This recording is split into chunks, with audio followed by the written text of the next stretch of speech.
Thanks for plugging in. Today we're talking excellence with TE Connectivity and the interconnect specialists from TTI IP&E. It's the news, information, and detail you need to know to stay informed about the latest innovations in all types of electronics connectivity. And now, here's your host, TTI's Scott Stemley. Thanks, Jim, and hello, everybody. Great to have you tuning in to our next series of Talking Excellence with TE and TTI. I'm your host, Scott Stemley, Director of Supplier Marketing for TTI Incorporated. My career in electronics distribution spans 38 years in a variety of roles, including sales leadership, asset management, business development, and supplier marketing, with the past 32 years here at TTI. Today, we're going to kick off a three-part series with our good friends and partners from TE Connectivity's Global Automotive Business Unit, where we're diving into the road ahead for next-generation vehicle architectures. In the studio with me today is TTI's Gabe Osorio, the Director of Transportation Marketing for the Americas. Thanks for being here, Gabe. Why don't you tell us a little bit about your career path? Absolutely. Thanks, Scott. I got my start in the electronics industry at a niche distributor within transportation. Joined TTI about 7.5 years ago as a regional sales engineer based on the West Coast, calling on customers in our transportation market segment, a lot of startup EV customers, et cetera, on the West Coast. And then about 3 years ago, I moved into the Director of Transportation role. Director of Transportation Marketing role, and have now moved and relocated to the Automotive Great Lakes region out of Cleveland, and look forward to our conversation this afternoon with our guests. So in our first episode, we're going to welcome with us TE Connectivity's Director of Customer Engineering for TE Automotive Americas, Kelly York. Welcome, Kelly. Why don't you tell us a little bit about you and your career? Hello. Thank you, gentlemen, for having me here today. A little bit about myself. I lead our customer-facing engineering team at TE Connectivity. The customer-facing team is made up of both our resident and field application engineers. On a personal note, I was born and raised in the suburbs of the Detroit Motor City. I come from a family of automotive engineers, and I'm passionate about our transportation industry. I've spent the past 20 years in both automotive engineering and sales roles, and I truly enjoy all aspects of the relationships between the supply base and our end customers. Terrific. Well, thank you for that overview, and we're going to get right into it. So in this episode, we're going to touch on PACES and beyond, key trends driving the future of mobility. So my first question, Kelly, is what is PACES? It's a great question. And, even before this call, I did a little bit of time researching each of it. PACES is really just an acronym used for personalized, autonomous, connected, electrified, sustainable, and shared vehicles, and how these types of trends are impacting the future of our vehicles. Great. Thank you. Yeah, absolutely. That helps, I think, put a little definition behind that, certainly. So within PACES, Kelly, what role or how important, I guess, is customization in emerging vehicle design? Meaning, how does that influence, the user experience across all vehicles, commercial, industrial transportation, and even automotive? We're living in a time that the transportation industry is going through monumental changes. And it's a really exciting time to be in the industry. And, I personally get to see a lot of it firsthand in the passenger vehicle space. I'm just going to touch on a little story here for a second. Yesterday, I was waiting in a building lobby for a meeting with one of our customers. And on display was a vehicle from the 1950s. No seatbelts, roll-up windows, manual adjustable mirrors. And, I stood there and thought to myself, wow, the new generation of drivers, they have no idea how far the industry has come. Our vehicle architectures have grown from, including just a couple dozen connectors and 50 wires to now hundreds of connectors and thousands of wires. And additionally, we're seeing these vehicles today where they have multiple electronic control modules, and several of those modules are small computers in themselves. So on your personalization question, when I think about personalization and, in the acronym PACES, When I first started driving, to me, that meant placing a pink fuzzy steering wheel cover on my wheel or adding seat covers, to the vehicle. But today personalization takes on, a completely different concept where, your vehicle is now moving to your preferred seat and mirror position by recognizing your key fob, when you stand next to the vehicle, or potentially personalized home screen or digital dashboard in your vehicle. And when we look at connectivity in our vehicles, they really have almost become an extension of our phones. We can now experience seamless connectivity as we enter our vehicles without physically having to connect our device. At an even further extreme, some areas of the transportation industry have moved closer to autonomous driving, where vehicles are operating on their own. So this personalization, connectivity, and autonomy are really reshaping the way vehicle architectures are today. And this exponential growth in connectors and wiring to support the vehicle content, has passenger vehicle architectures bursting at the seam.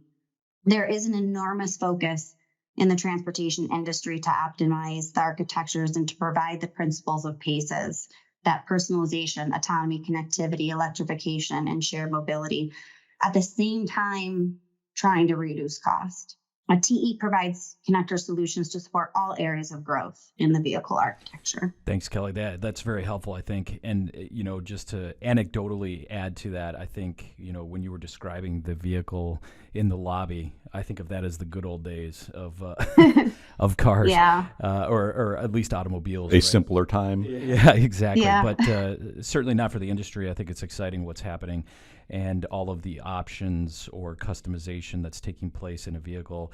I know you mentioned it around the automobile. Do you guys find that that's now creeping into the commercial vehicle side of things? Obviously, long-haul trucks and or off-highway vehicles as well, too. Yeah, certainly. Customization is playing a critical and really a growing role in all emerging vehicle designs. Personalized comfort and interfaces, improve customer satisfaction and emotional connection to our vehicles. And really a customer's experience can be influenced years after the original vehicle purchase with personalized over-the-air updates and feature upgrades. But to your point, we do also see customization is influencing the user experience in commercial and industrial transportation. So customization in those areas, industrial vehicles allow them to be tailored now for specific roles. So you can see refrigerated vans for food delivery, flatbeds with electrical outlets for construction vehicles and electricians. There's certain modules in commercial vehicles that can support, customized routes for driving efficiency and route efficiency and optimized idle time for delivery trucks. We truly see customization playing a role in all types of transportation methods. Yeah, and being a Midwest boy, the farming community, I've seen, example after example of, agricultural equipment, taking care of the tillage by itself, right? The farmer is sitting in his office or in his truck, driving the vehicle remotely. So very, very interesting and exciting stuff. Let's pivot now to some of the technological milestones that are needed to make this automation readiness a reality for both passenger car as well as off-road vehicles. Can you talk about the automation enablement process as it relates to that? Yeah, so there's a lot of excitement around automation in the industry, and there's a lot of complex problems that solutions are needed for before we fully see automation. But in order to make automation a reality, I think there's several critical technological milestones that we must reach. These include advancements in hardware, software, infrastructure, and regulation. First, vehicles need to be able to understand their environment in real time. So whether it's snowing, raining, dark, they need to be able to distinguish people, machines, and other vehicles and things around them. There are advancements in sensors, cameras, lidar, and radar that are supporting by providing data for real-time decision-making. But next, we also need to see advancements in software and decision-making algorithms. The vehicles need to have the computing power and the AI technology to make those real-time decisions based on the inputs that they receive from the vehicle hardware. And this is even more challenging in off-road vehicles where, the terrain can be unmarked and remote. Improvements are also needed in our infrastructure, such as clearly marked roads and smart signs that will all support automation readiness.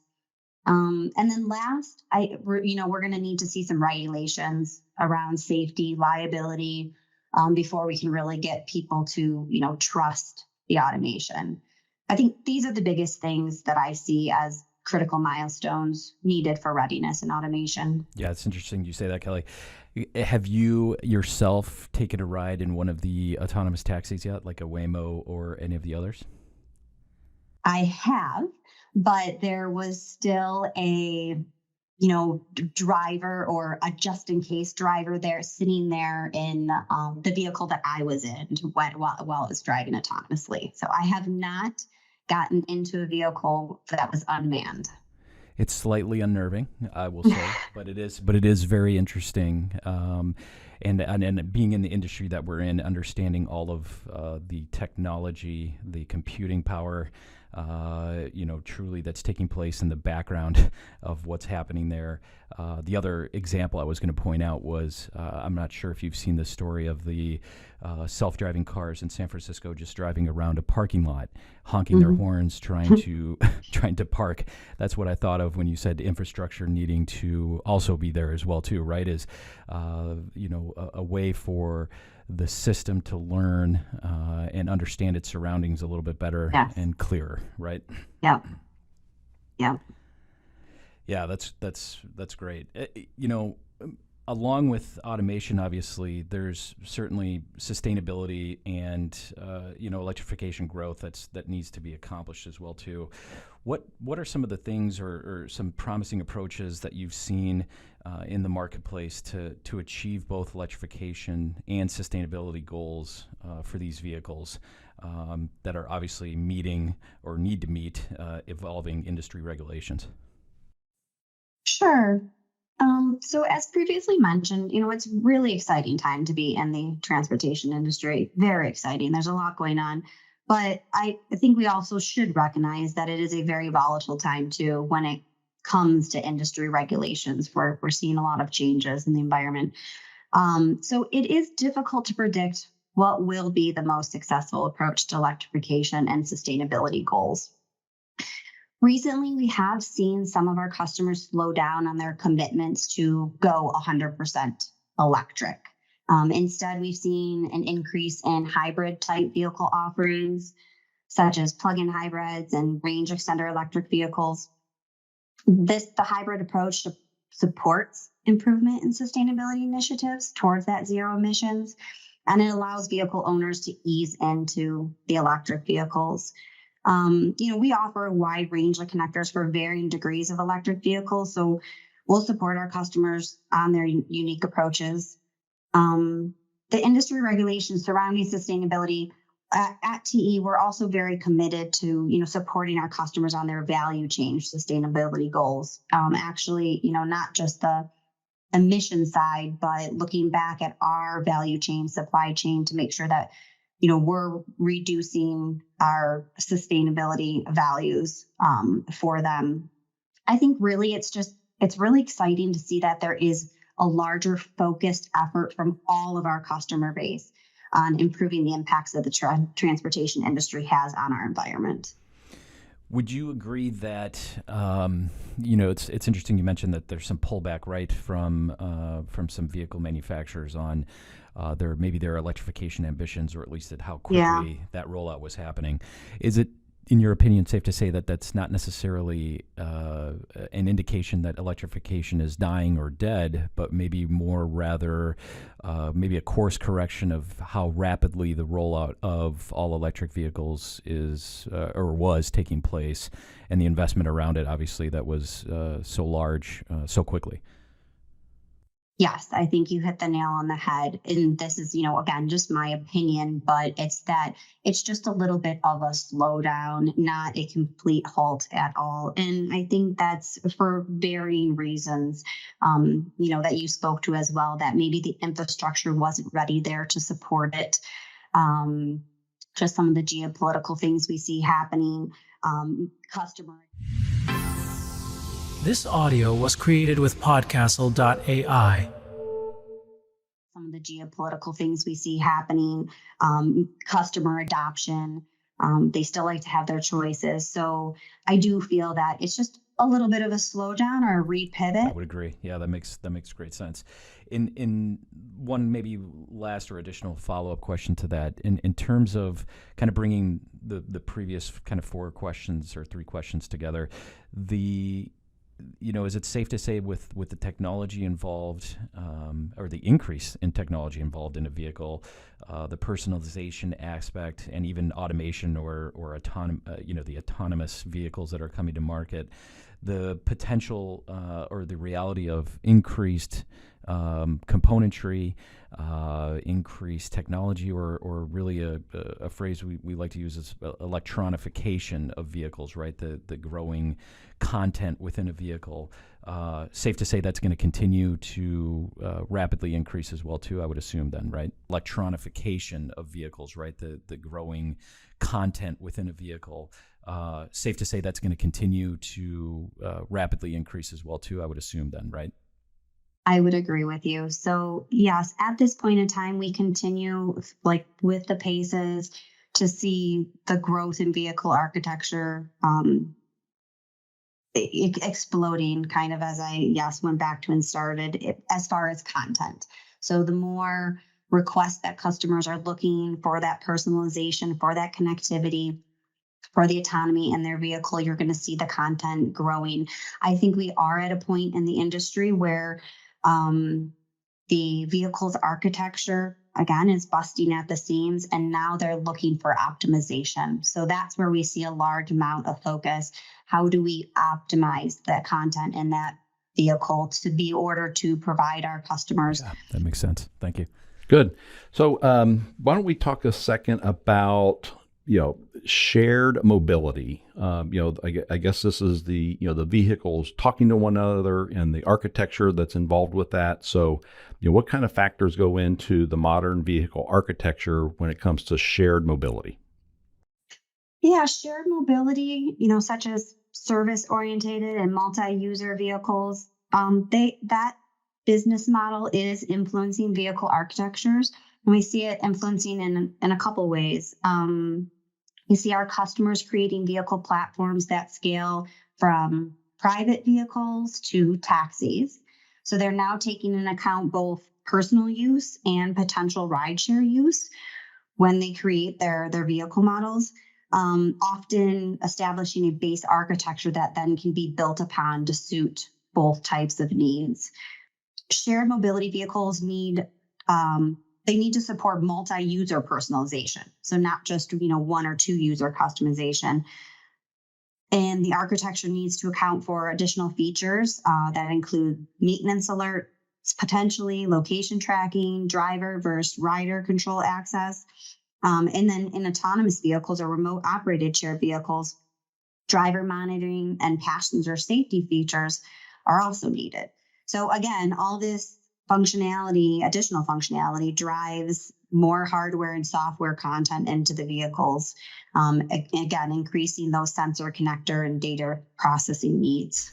For you, Kelly, in your role with TE, does the ever changing or evolving vehicle architecture help drive, or I guess maybe what I'm trying to ask is, does TE, from an engineering perspective, help drive the componentry that's needed, or the electronics that are needed for this architecture?